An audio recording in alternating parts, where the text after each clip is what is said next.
my anxiety, panic disorder, depression kind of went haywire. Is currently going haywire. Hmm. Um, so trying to recover with that, and also I think there was a amount of burnout, um, Hmm. like put on top of that as well. I'm actually having a panic attack right now. Okay. Like the first sort of stage of one, Sure. but so maybe I can use this as a roll with the punches lesson for Okay. Yeah. how to deal with a them. lesson. But but yeah, so just stepping back from being on camera Mm-hmm. because having a lot of the panic attacks, and though they're not dangerous or anything, they are distracting. Sure. If nothing else, to myself, I can't really concentrate on other things kind of when they're going on. Yeah. So I don't feel it's fair to like the shows I understand. Yeah. and stuff. So and just not when the depression was worse, not feeling like I could be very entertaining on camera. Fortunately, the depression's a lot better. Well, that's good. So good. that's it's sort of like a multiplier in a card game, right? It just on its own it's not too bad, but it kind of makes that's not true. But it also makes everything else around it worse in a way. Yeah. But fortunately that's gotten quite a bit better. And I mean I could talk about this stuff for a long time. I don't want to put the whole podcast on it, but just to talk about panic attacks. So they kind of come in two stages, I believe. The first one is like a reflexive thing. So like when a doctor hits your knee and it moves, It pops up. right? So like the first one is just the adrenaline burst. Yeah. And that can come from a lot of different reasons. And normally you don't even realize why it came, but it's from some sort of stressor. So maybe being nervous about not being on podcast for a while is what caused this one. Or it could be any number of things. What the adrenaline bursts like? What would you compare that to people that maybe don't experience panic attacks? Yeah, so everyone has probably experienced a fight or flight response at some point where, you're in a very high place or you're doing, you're skydiving or you're walking through the woods and like you hear a growl, Ooh, yeah, sure. like, your body has this mechanism in order to keep you safe from danger. And whether that's fighting the danger or fleeing from the danger, or sometimes some people will freeze. Yeah. So it's like fight, flight, or freeze. In the past, you have that and your body sort of goes into that sort of combat or run mode. So, like a lot of blood goes to your muscles, your breathing changes, your brain chemistry changes to sort of help you identify the danger, help you get away from the danger. Yeah. The problem is when there isn't a danger. Yeah. And so your body then looks for reasons to have that danger.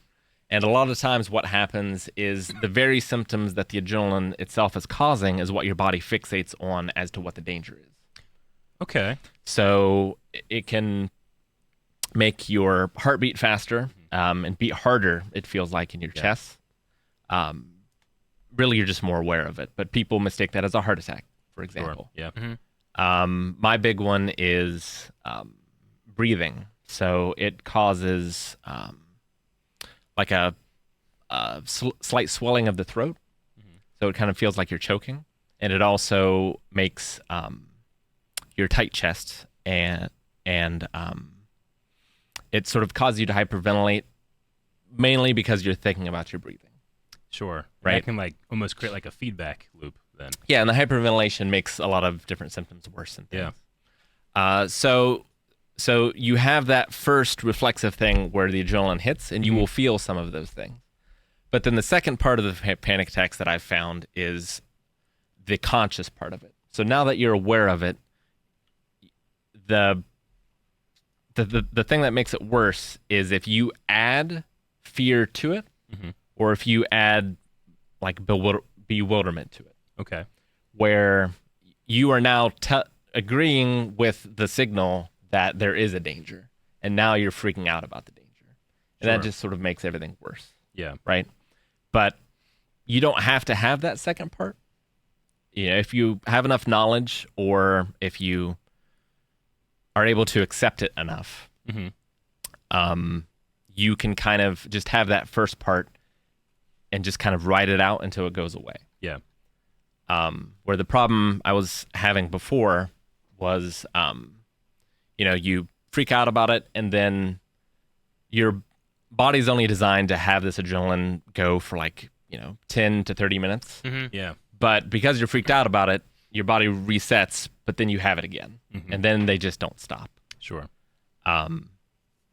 So it's sort of the secret, I think, to dealing with them is just sort of accepting them.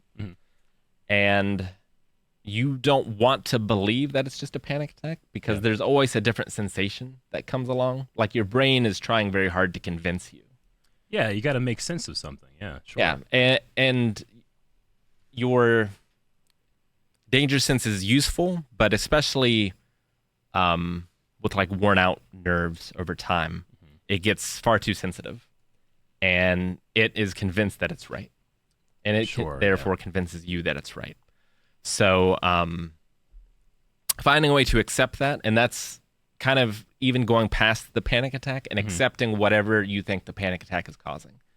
So for right now with my breathing, I'm like, okay, I'm accepting if I can't breathe, that's fine. Sure. If I pass out, these guys are probably going to call the ambulance and it's going to get taken care of. If it doesn't and I die, I'm just going to accept that too. Because not doing that puts you in a very tiny box. Yeah. And you kind of die already. Okay. If that makes sense. Sure. Because everything gets worse, you have panic attacks more often, and you're just not allowed to do anything anyway. So do you typically you get into that kind of mindset and then you just ride it out then, or? Well, so you sort of get into that mindset and you tell yourself that I can either do something about these feelings or I cannot do something about these feelings. And I'll do different things depending on the situation. If I'm driving, I kind of have to do something about them because I don't want to hyperventilate to the point where I pass out, which is realistically the worst thing that'll happen, right? Sure. But if you're driving, that's not a great thing. No, to sure. have happen.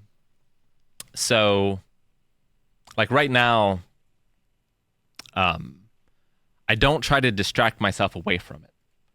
I try to just sort of face it, let it be. I try to take a few deep breaths occasionally and just I kind of imagine it where you're on an inner tube in the ocean and there's a big wave coming. And if I am standing on the beach and I'm facing the wave with the full of my body, I'm going to get knocked backwards. But if I'm on something and riding it, or if I face to the side, the wave will just move past me. Yeah. And it's kind of the same way with a panic attack. Gotcha. It doesn't work every time because sometimes you're tired. It's always worse at night. Sometimes the wave's too big. Sometimes the wave is bigger. Yeah.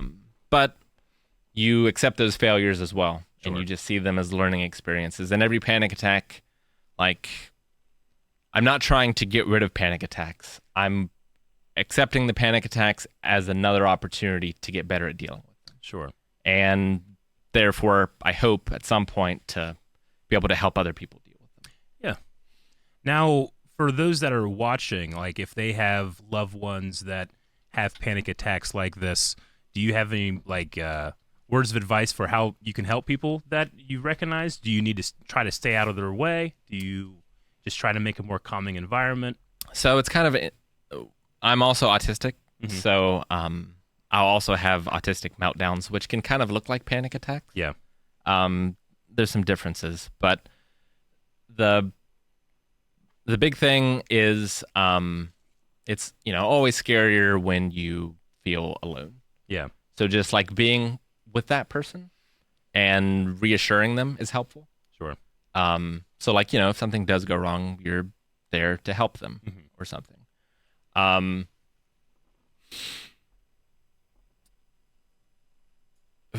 For me, Maggie helps me through them a lot. Yeah. And, I feel like I can't breathe, but she'll talk to me.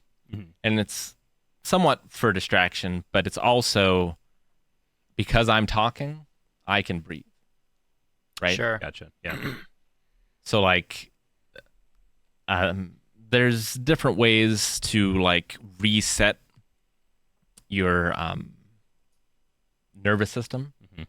But I found like having something tangible that I can kind of show my brain of like, because of X, it is not Y. Yeah. Right. Helps with that, I find. And you know what it makes me think of? It makes me think about, how lucky we are to be living in the time we live when we can have the information that we have. But just something like 200 or 400 years ago, if someone is dealing with something like that, you talked about how you don't want to ascribe meaning to something that isn't happening for necessarily this reason. But, I was reading an article about, people that had seizures back in the day, and it was very much something that people ascribe to, they're being attacked by a demon or the devil. And you demonize people that are suffering with that type of thing. And then those people, generally what you would do then is you would go send word to the preacher. The preacher would come back. He would, pray over you, and then the seizure would stop. But that just happened to be around the amount of time that a seizure like that would take to finish. It to last, Yeah. Well, I'm sure there's a lot of ghosts and demon stories that have resulted from panic attacks. Because if you feel this great fear and there's nothing around you, what are you going to think it is? Exactly. Sure. Well, then there's also the idea, too, and this is what the article was talking about, is like, well, you must have done something wrong to allow this demonic force in or the devil in. Yeah. So then you're going through your day, your agenda, being like, okay, well, what did I do? And then you're comparing it to the various, traditions or holy books of your geographic area and being like, well, I did this today, so it must have been because of that. I'm going to stop doing that. Then you take that out of your life, but it keeps happening, So I'm glad that, there's a lot of things about today's world that I think we can look at and be like, maybe that's not as great as it used to be, but I feel like on that track, things are better. It's interesting, too, because there's scientific studies that show religious people tend to be less anxious. Yeah, sure. Absolutely. Yeah. Which I remember one of my therapists who's has since retired, he was a very religious person. And like, he said, like, this helps some people. Sure. Yeah. Because like, when you have something else like to trust, you don't have to a power structure you can trust in. Yeah, absolutely. I've looked up things where it comes to actual medical healing and trying to get people better, and praying on somebody has about the same amount of effect as just pure chance. But when it comes to resilience of the mind, like one example are American prisoners of war in Vietnam. Many of the people that created the like resistance forms of communication were able to create these forms of being able to reach out to other prisoners silently and give them support. Like the most religious ones were the ones that were able to lock their mind away during the times of torture and that type of thing. And Jeremiah Denton was the guy that in Morse code told the world, hey, we're being tortured in here. And he was a very, very religious man. He puts that up to his faith, being like, I could leave myself while that was happening, So there's definitely a strength there to the power of belief. Yeah, right? No, there's definitely a crossover between religion and spiritualism. Yeah. And like, you can have one without the other. Sure. But like a lot of mindfulness and meditation and stuff kind of shares or stems from religious or spiritual beliefs as well. So those practices can definitely help. Yeah. Interesting. I've never heard anything about that with like the religion of like I've heard about like the prisoners like trying to find ways to communicate and stuff like that too, but not like the ones who like withstood the most. Like it kind of makes more. It kind of makes sense of being able to like have something else to focus on, being like I have something that's going to help me versus something like external to yourself. Yeah. Versus like what you're saying too of like when you're looking for like something to solve the problem. Like that and the chance kind of weigh in the same, but as far as trying to find something to keep like almost like hope, right? It keeps a hope there. Well, and the human body is great at repairing and destroying itself. So like, there is a lot to be said for having a, like, believing you will be healed and then therefore your body healing yourself. Yeah, a placebo. Yeah. Well, yeah, the placebo effect. A placebo It's effect nuts. even works when you know it's a placebo. Really? Yeah. Huh. That like a lot of different kinds of like pain medication and stuff like that. They're packaged differently to say like extra strength or like clinical strength and stuff like that. Like, or to say like back pain or headache pain, you know, things like that to target those areas of the body. And you'll buy that and you'll think, oh, this will help X more. Specifically with my head pain or like headaches or with my back pain or something like that. It's purely placebo. Sure. And your It body doesn't help that part of the body any more than others. But that's not necessarily people knowing that that's placebo, right? Like if someone said, it hey. is just as effective if you know that it's a placebo. Is it? Yeah. It can be, yeah. Okay, because I was just thinking of like if someone's like, hey, this is going to help your headache, but actually it's just a sugar pill. Sure. Like, well, would that work on me the same way, you know? If it was... It's... As we have to remember, like, too, hey, like... we're doing this. Some are placebo and some aren't. Here's your pill. And like, what would that do? You know? That might affect me more, where I'm like, well, I probably got the real one then, you know? I think the real thing to think about when it comes to stuff like that is that one of the reasons that humans were so successful in the animal kingdom, like we're at the top of the food chain, is that we're pattern recognizing animals. And we're so good at it that we see patterns that aren't really there, but we ascribe meaning to them, you know? So sometimes when you think that you're taking a medicine or you think that, you know, you're having some type of spiritual experience, just recognizing things around you and ascribing meaning to them can bolster your mood. And your mood is so important to being in a mindset of trying to get better or trying to get away from danger or something like that, you know? It's a crazy, at least in my opinion, it's a crazy evolutionary trait we have that we can sometimes trick ourselves into a better position. Yeah. Oftentimes we can also trick harness our ourselves own into stupidity. worse positions too. Yeah. But yeah. And you can do the opposite, like not just panic attacks, but I was having some terrible back pain. Yeah. And like I was starting to get really concerned about it. I was trying all these different things and nothing was helping. Yeah. And like that's like pains like that are something that can also come along with anxiety. Mm-hmm. And like just coming to the point where I just accepted having that pain. Yeah. I stopped having the pain. Yeah. So I saw a lot of people say that they appreciate you talking openly too about a lot of this kind of stuff too. A lot of people that either A, understand it better, or B, it gives them inspiration on taking care of their own people that deal with their own panic attacks and stuff. I saw it in chat and stuff a lot too. no, I'm happy to do it. I want to do more of it on Roll with the Punches. I need to set it up so I can just go somewhere and hit a button and record. Sure. Because I'll get in a mood to talk about it, and then I won't have an easy way to do that. Sure. And then by the time you do, you're not in that mood. Yeah.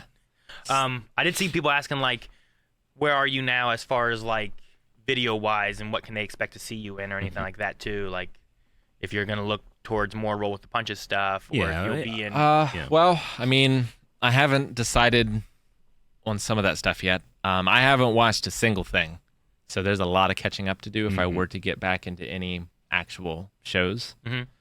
I don't like holding things up, Sure.